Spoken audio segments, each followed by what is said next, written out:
All right. So welcome, Ms. Joseph. I'd like to just start off with us kind of introducing, who we are and what we've done. Okay. Excess Martial Arts Dojo, partnering with your school. Right. It was your idea to bring us in. It was. And so tell us a little bit about that. Okay. Well, as you know, I'm the middle school principal at Benjamin Franklin Middle School. At one time, we were located on Nashville Avenue. And during that particular time, I had an unusual situation with a student I was having some issues with ongoing.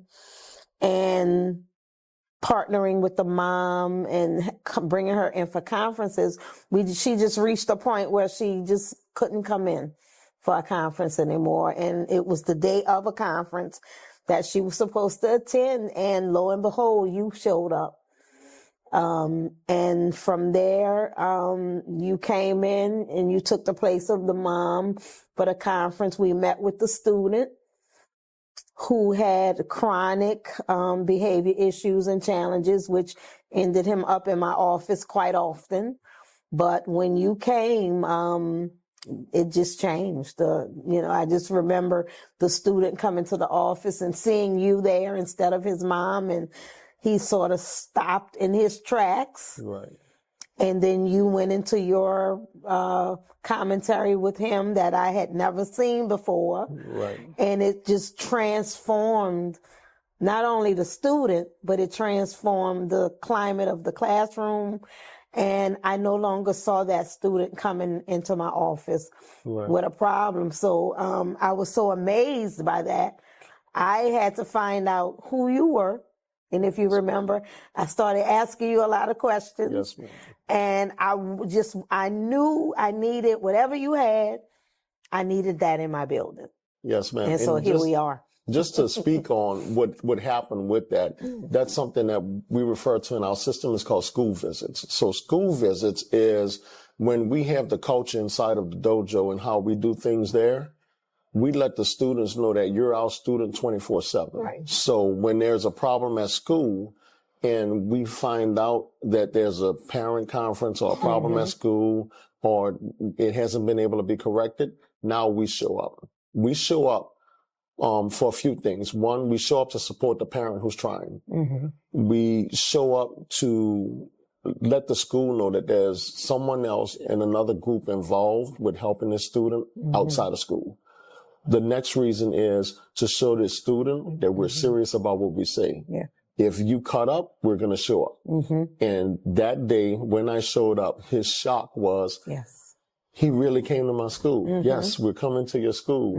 And it's with the, it takes a village to raise a kid is the concept and how we approach this. So that was what you witnessed on that day. And like I said, I saw firsthand that how serious you were, how passionate you were to make sure that whatever you were there for with that student on that day never happened again. And it never happened again. And it was at that moment I knew whatever this is, I need it in my building. Yes, it worked. It worked.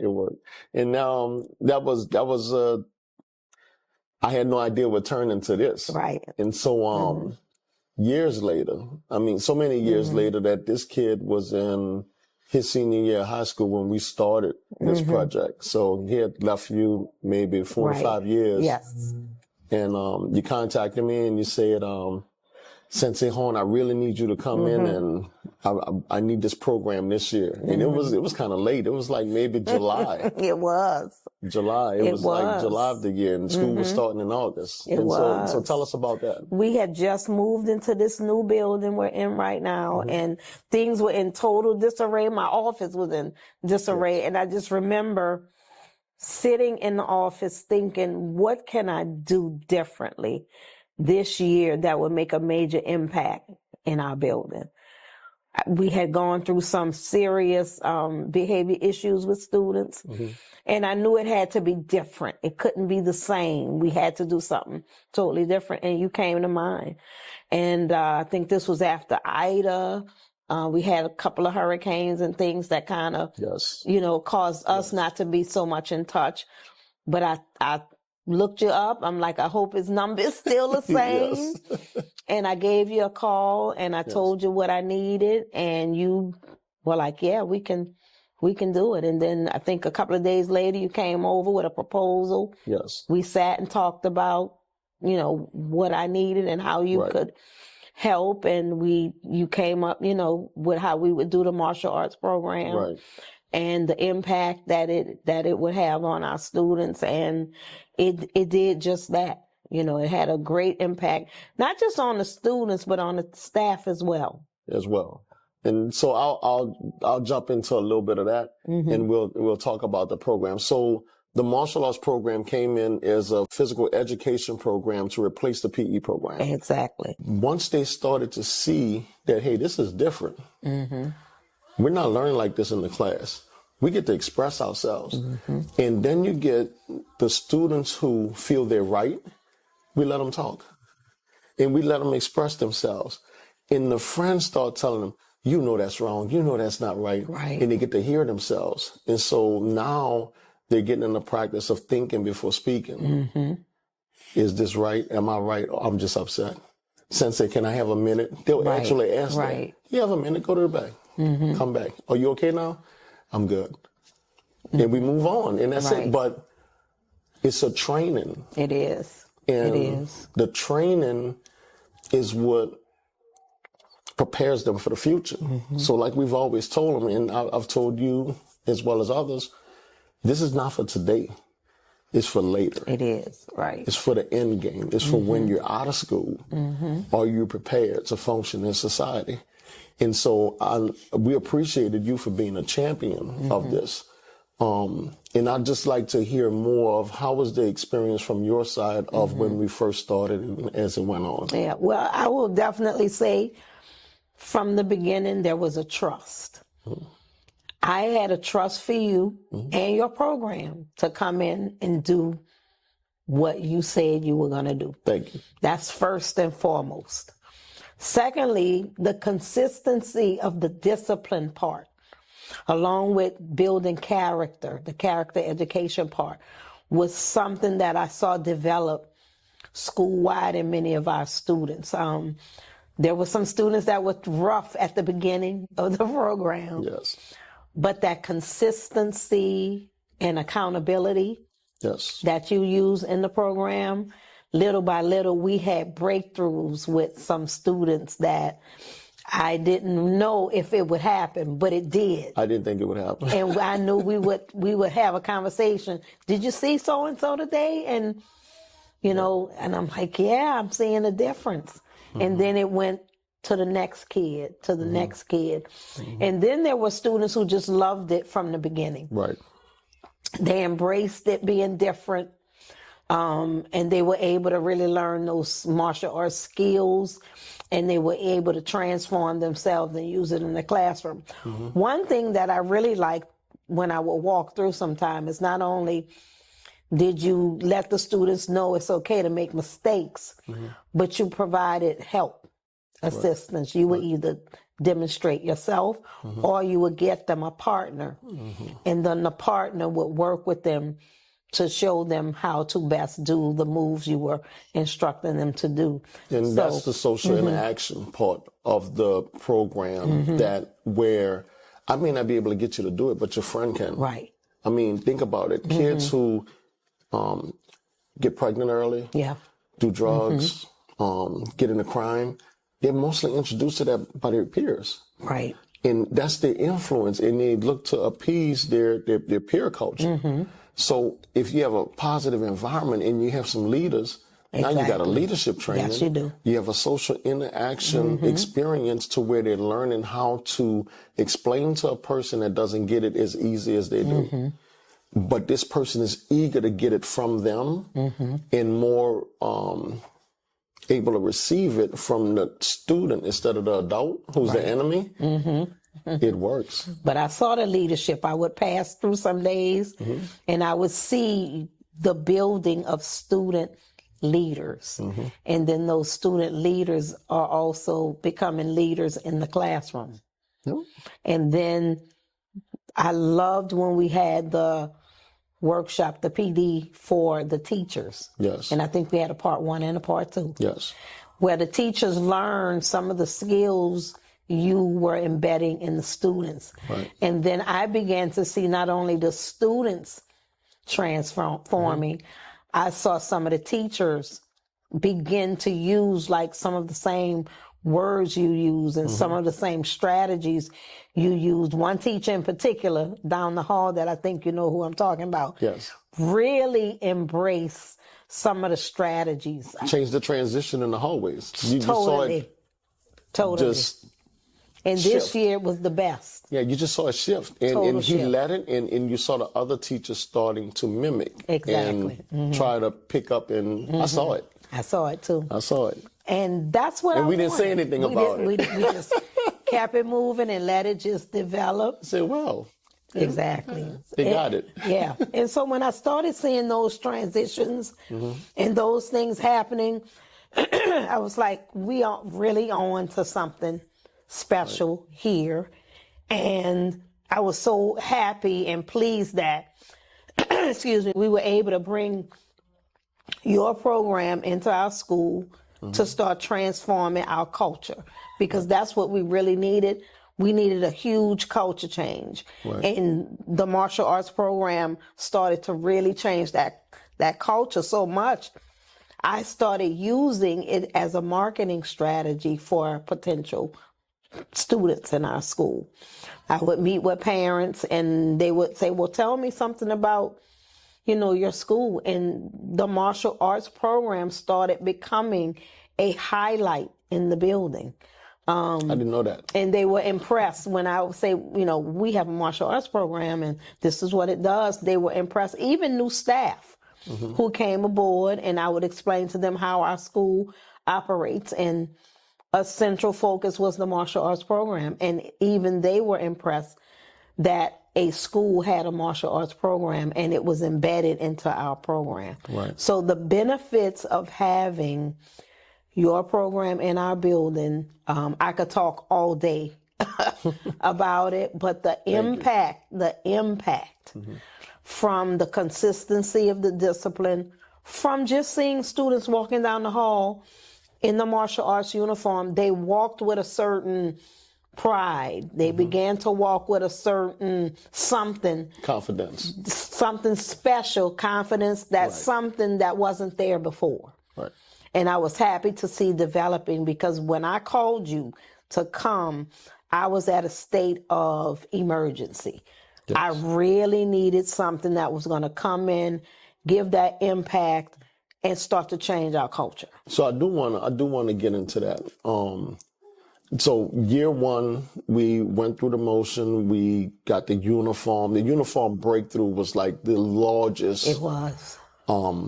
Barrier and obstacle that we had to get past. That this, you can't shift from this. This is the uniform of the day, which is huge. So we got through that. We got through all of the scheduling and everything else. Before we start going into the second year, tell me your experience from your perception of the 8th grade graduation. That was our toughest group, because they were on their way out. They were. They kind of didn't care. Right. But when they were forced to become the leaders of the school, which was their position, but they had to understand that regardless of how you feel, this is your position. Yes. And you have to set the tone for the ones behind you. Watching that shape and take form and get to the end result, what was your experience in viewing that? Sensei, I wish I had that on tape. That is my biggest regret, that we didn't have that moment at the graduation. It wasn't planned. It wasn't planned. I wasn't even on the program. It wasn't planned. And I just remember you either calling me the day before, and I just told you to come. The kids invited me. Yeah, they invited me. Right. They say, Sensei, are you coming to our graduation? I said, well, I don't. When are y'all graduating? They were like, oh, we graduate tomorrow. I was like, tomorrow? Okay. Yeah. So what time and where? And they're telling me about that. I said, Miss Joseph, the 8th graders want me to come to the graduation. Hey, oh yeah, it'll be good. You come. And so. Yeah. And then the day of, you know, I just remember you coming up and whispering in my ear, hey, you know, when can I speak or whatever? And I said, just wait for my signal. And so when we got to the end of the program and I introduced you to come up, I mean, they were like, they went crazy. Yeah. So you came up and you did your routine The enemy. with them. The enemy. Yes. That was the enemy. Oh, but they loved you. They loved you. You know, kids are like that. Kids want discipline. They want structure. They want structure. And they want someone who is there, consistent, and they know care. And you demonstrated that. Yes. So at that moment in the graduation, when you came to the podium, and you went through a routine with them and they just responded. And then at the end, I mean, it was beautiful. Yes. And I just wish I had that moment on tape. Yes. And they loved you. Yes.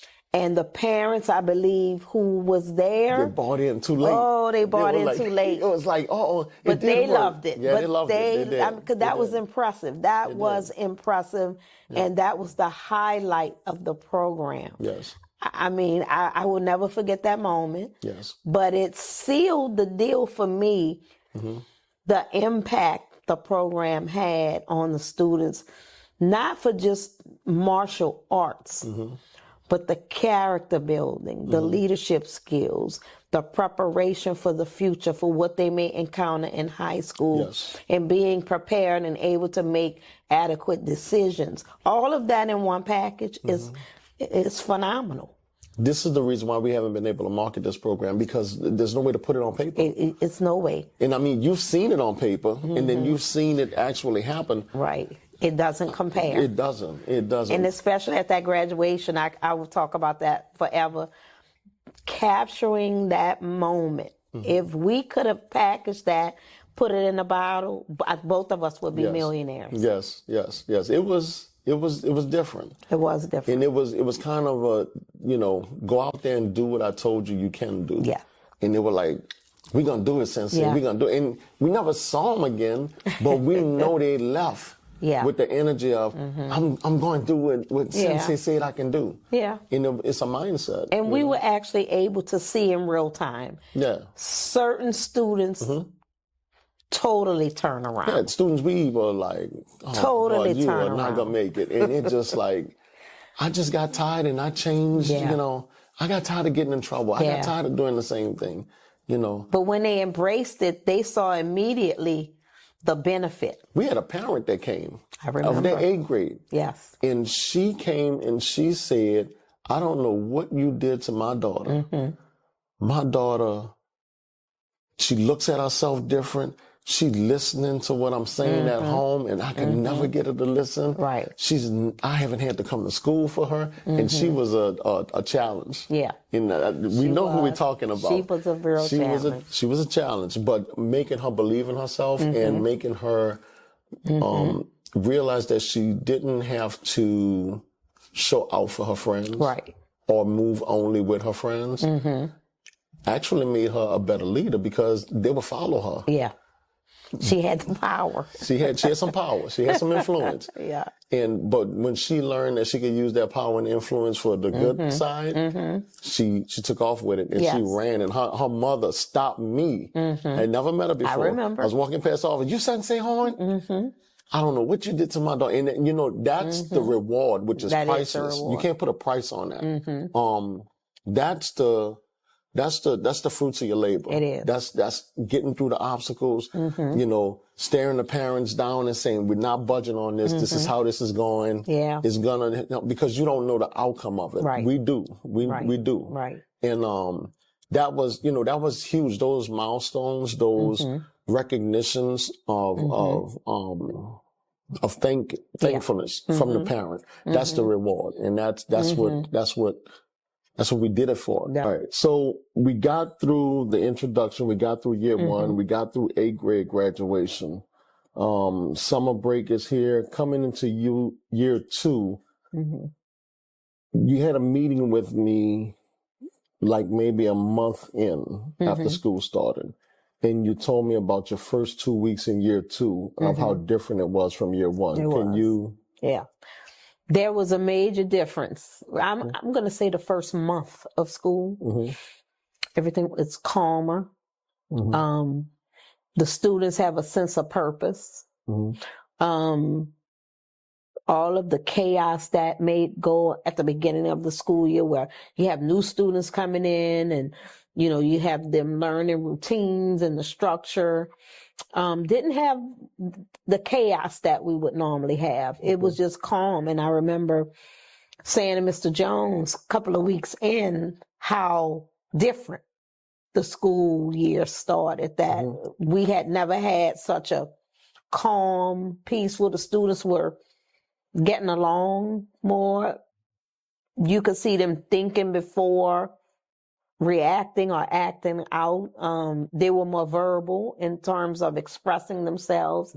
Even if there was a problem, they were articulated instead of making the wrong decisions. Right. So the first month, even going into month 2, we just had a calm, and the suspension rate was down. That was one of the major reasons I knew we needed a change, was because I was suspending more. We were going to the hearing office more. Some students I had to expel. So with that, I needed a plan that was going to reduce my suspension rate.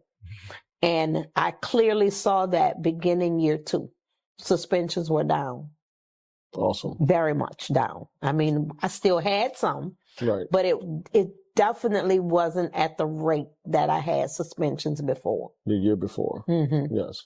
And also you expressed to me that there had been some altercation challenges in the first year. Yes. And you didn't see any of that? No. All time low. Okay. All time low. And that's what I needed. We live in a different climate now. Yes. Our students face many challenges. They do. Things going on at home, you know, middle school peer pressure. They're growing, you know, at alarming rates, and they don't even realize what's going on in their development, their physical development. So I knew whatever we needed to do needed to impact, and they needed to see adults who understood where they were in their development, and then able to assist them in proper ways with strategies and tools and techniques and training on how to navigate. And we got our largest breakthrough like that with one student in particular that no one had been able to crack. And I'm not even going to take credit for cracking him, but I pulled him on the side, I talked to him, and I said, you must change. He didn't want to hear it. And I shifted him to one of your other staff members. And we actually found out what you just spoke about. It was something at home, a dynamic in the domestic change in the household structure that he didn't understand how to process as a kid. Right. Was totally out of his control. It was an adult, you know, changing of life. And he didn't know how to express himself with it. So the only way he knew how to express himself was rebel against everything and everyone. Right. And from what I learned from you and the other staff is that he changed. He changed. He's a work in progress, but once you get that crack of that ceiling, and you can get them to start thinking about changing, you're on the right pathway. And so we did, you know, experience how things at home affect things that go on in the school. Right. It has totally nothing to do with the student, the staff, the setting, or anything. It's brought into this environment because it stems from the household.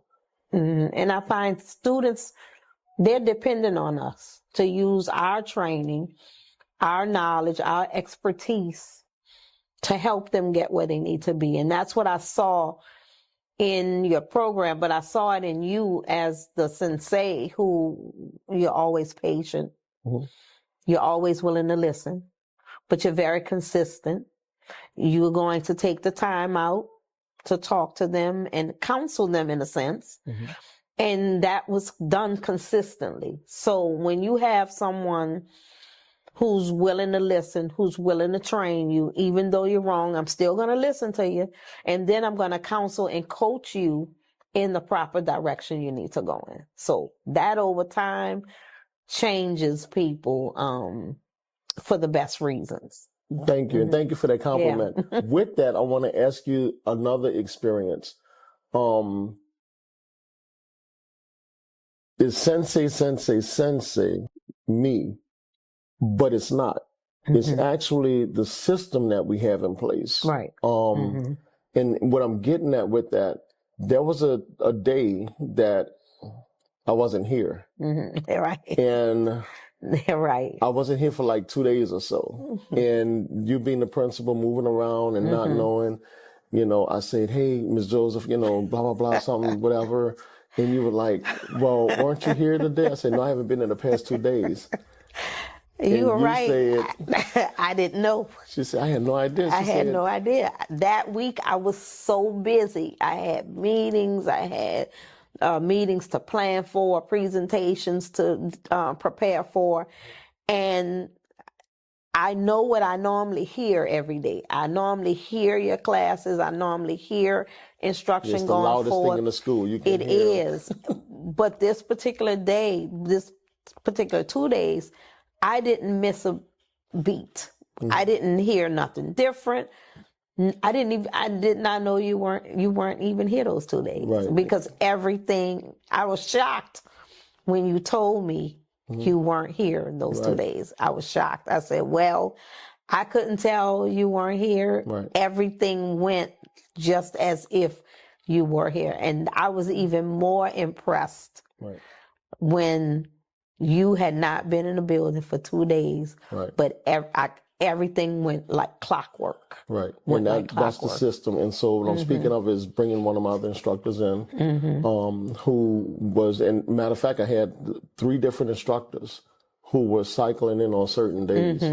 And one instructor was in training to be an instructor. I remember, and she would come with the other instructor. And so, she got a real rough firsthand experience of how to deal with it. But the system itself goes A, B, C, D with no differences. Right. Everyone's speaking the same language, the same way, on the same subject matter. When you presented that to the teachers during the PD, and you broke it down and showed us on a Promethean board just how everything worked, that's when that information, that's when I start seeing the shift in the teachers. Because when they started picking up on some of the things you were doing, the strategies, even some of the words, the terminology and phrases you use, they were using them in the hallway, in the classroom. And when you told them, you become the sensei of your classroom. Yes. That started being the trend. Yes. Sensei is just a Japanese word for teacher. Yes, it is. But when you act like it, you get the results. When you're not willing to back off, when you know what's needed, you get the results. But it takes the human patience to see it all the way out. If you stop at any point, you won't get to the end. So you have to see it all the way out. Once you see it all the way out, then it's an understanding and boundaries that are set that this is how it goes. This is how we do it. And once we continue to do what we need to do, it's going to work. Right. And it actually, like you said earlier, the children actually want that. Yes, they do. They want to know what comes next, what's expected of me, what do I have to do? And they build their confidence on, I know what I'm doing. Yeah. I know I have to come in. I know I have to do this. I know I have to do this. Once I do this, I'm going to go to that. And then they're going to do this. And then we're going to do that. So it gives them, they don't have to wonder about wandering. Right. Where am I going to go? What are they going to do? Also, when you shift how things are done, it disrupts the culture. You can make small changes and no one will notice. But when you make these huge inconsistencies, well, we're not doing that today, we're going to do this. But we're no longer doing that, we're doing this. You get chaos. Right, you do.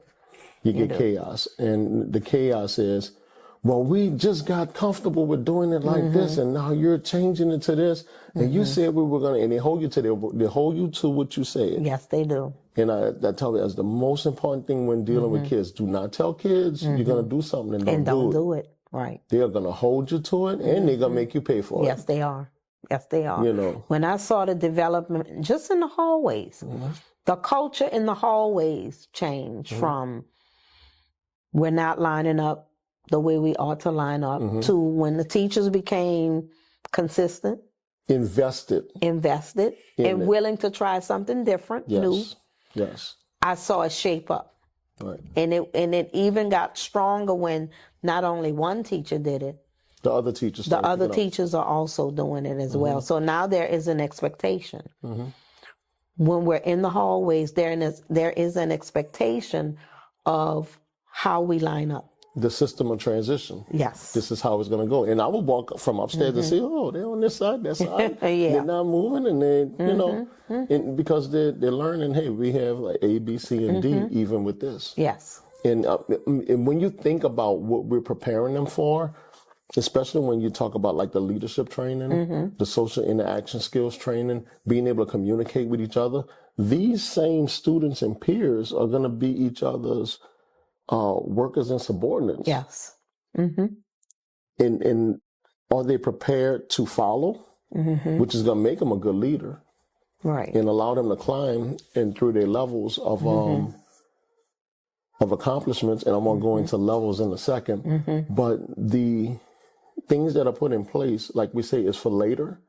It's so that when they go into the workplace, they go into whatever organization that they're part of or with, they're able to work with a team. Yes. Find strengths and weaknesses, not be afraid of making mistakes, being able to express their ideas, but also being able to understand that everybody may not get your idea yet. Let's just wait and see where it goes. And that's where the patience part comes in, and the understanding that we don't all get it the same way. Right. Which is like the biggest thing. So levels. I'm going to put you on the spot and ask you a question because I want to know if you get it from your experience, and then I'm going to explain what it was. Okay. If you had to explain to someone what the belts were for on the uniform, how would you explain it to them? Different levels of development, number one. Different levels of achievement. And the levels are, you know, everybody doesn't get a cookie. You move on when you have reached the developmental level to move on. And I like that because many of our students, you know, coming from elementary to middle, you know, everybody get everything. Everybody gets one. Whether you deserve it or you don't deserve it. But with the belts, you know, if you are not ready, if you have not attained the skill level to move to the next belt, you don't move until you achieve it. It's still attainable. You just may not move when somebody else moves. That motivates them. I saw, okay, I need to straighten up. I need to practice. I need to make sure that I'm doing everything I need to do to move to that next belt. The first time we had the belt ceremony, many didn't take it seriously. So some students moved on and some didn't. And you heard the chatter. But see, that next time, you're on point. You had more students working and being more diligent in making sure they were ready to move to the next belt. So with the belt levels and the goal setting, you're at white belt. I want to get to yellow belt. It's not as hard, but I have to do these tasks and I have to do all of them. Then I get to yellow belt. It's an achievement, but it doesn't stop. Now I have to go to the next belt, and climbing to the next belt is not as easy as it was climbing from white to yellow. There's some extra things in here. And so, I really want to get to red because red's my favorite color. And I mean, this is how kids think. Or I want to get to green because I like green. I saw that green belt. I want to be like that green. And so there's these other belts in between. And they have a goal set. And then once they get to that goal, their mindset is not, all right, I made it here, I'm done. No. They see that there's other people in front of them with other belts. So they're like, well, when are we going to learn that? And when are we going to get to that? When you finish this. Exactly. You know, and it's a, you know, finish what's on your plate type of approach. You know, you can have more when you finish everything that's on your plate. Right. And once you finish everything on your plate, even though you don't like the vegetables, which could be the cotters, which could be the, you know, the tying of the belt, whatever it is, you have to finish that on your plate so that you can move to the next level. The next level, yeah. But how bad do you want it? You know, and the other peer influences, you have the peers that are getting it, and then you have them that turn around and go and help the ones that don't get it as fast so that they can understand it. Right. And now there's a sense of achievement from the leadership side, like I helped them get to what they couldn't get to. So the ownership and accountability and responsibility, which we teach, responsibility and accountability is the formula for discipline.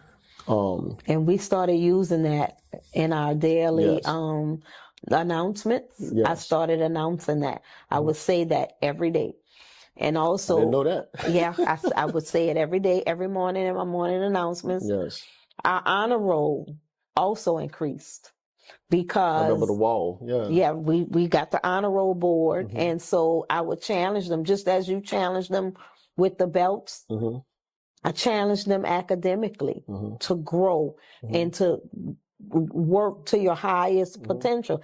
And I would also say you're not doing this just to get on the honor roll. You're doing this to achieve. To get better. To achieve, to challenge yourself to achieve at the highest level you can. And as long as you're doing that, you are doing your best. But the outcome was our honor roll increased. I didn't realize that. Yeah, our honor roll did increase. So it has an impact in so many different areas that you may not realize what it's going to do. If you had to speak to another principal or school leader and they were having challenges or they hadn't thought about martial arts, what would you say to that school leader? I would say definitely the martial arts program is a tool that you can use to embed in your school for almost any achievement you want to reach. If you want to motivate students, if you want to, provide incentives, if you want your academic program to go,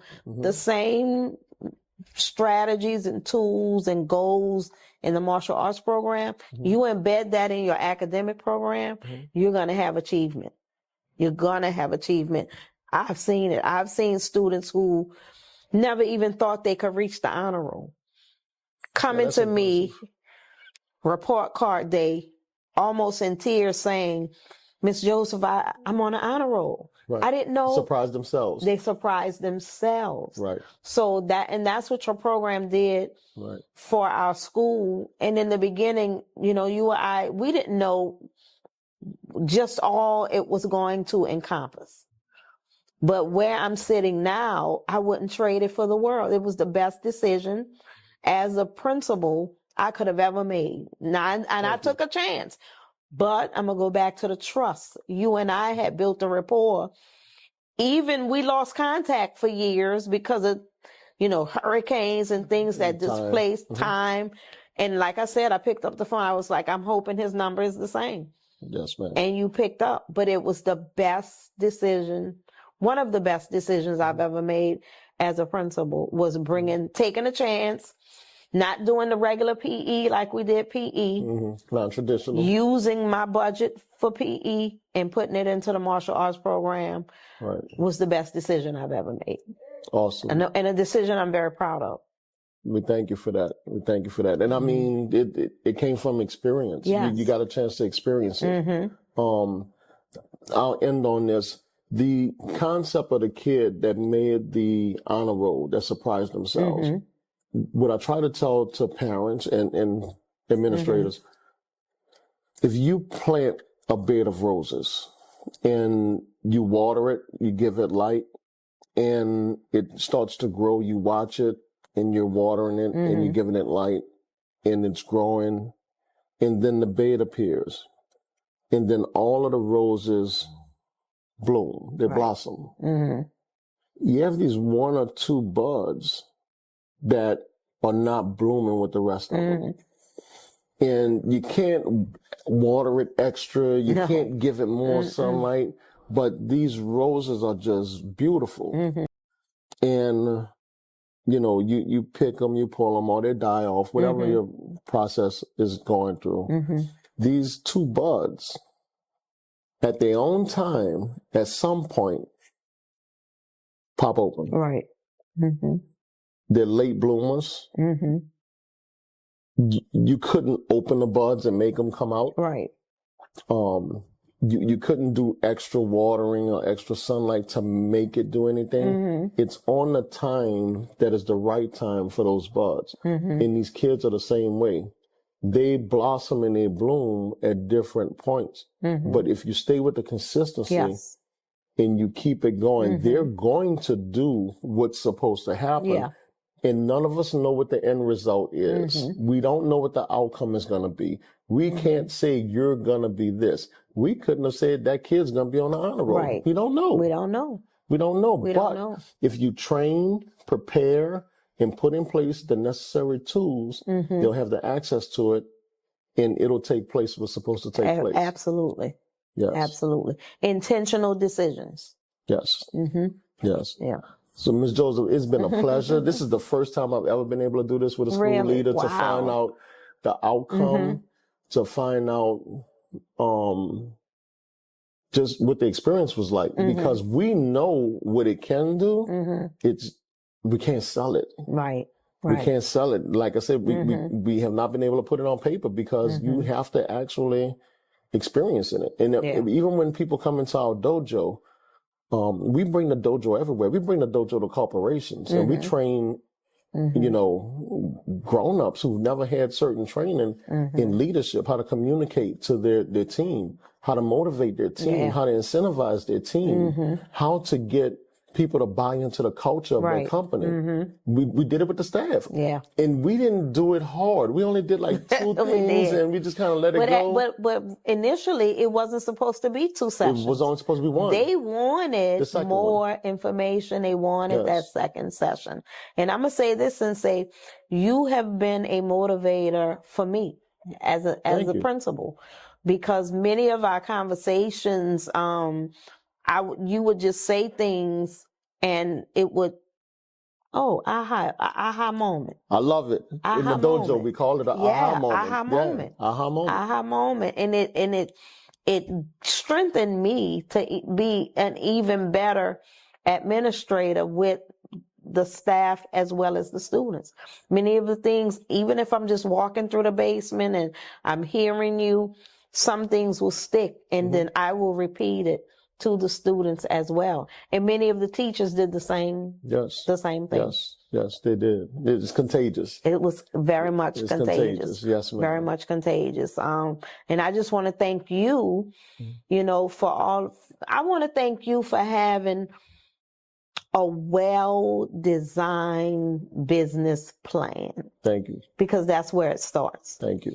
And I want to thank you, as well as Mrs. Horne, who I've developed a relationship with, who is just a beautiful person. Yes. And both of you are. So she's the brains behind everything. You don't think I know? But I'm just saying it's been wonderful interacting with the two of you, and anybody from your business. Very professional. Thank you. You deliver what you say you're going to deliver. Thank you. And you go above and beyond. Thank you. Because I think one day we were planning something, I needed a Sam's order picked up. The Gatorade or something. The Gatorade. And you went and you got the Gatorade for it. So, that's priceless. Yes. But it's building a team. Relationships, building a team. Yes. And you are a rock star in our hallways. Thank you. I appreciate it. And I love the environment. I love the people. It was a wonderful experience. My instructors grew from being a part of this. And where they are now with their experience, it makes them more phenomenal instructors because they had different challenges that we experienced. They were there to witness it, and they were like, okay, I know how to handle this next time. Yes. So it helped everyone. It helped everyone. And we appreciate you being an outside of the box thinker, because that's the only way this happens. Yeah, that was out of the box thinking and planning and taking a chance, but it was the best chance I could have ever taken. Thank you so much. And so, Ms. Joseph, We appreciate you and we thank you. Okay. It's been a pleasure. A pleasure, all mine.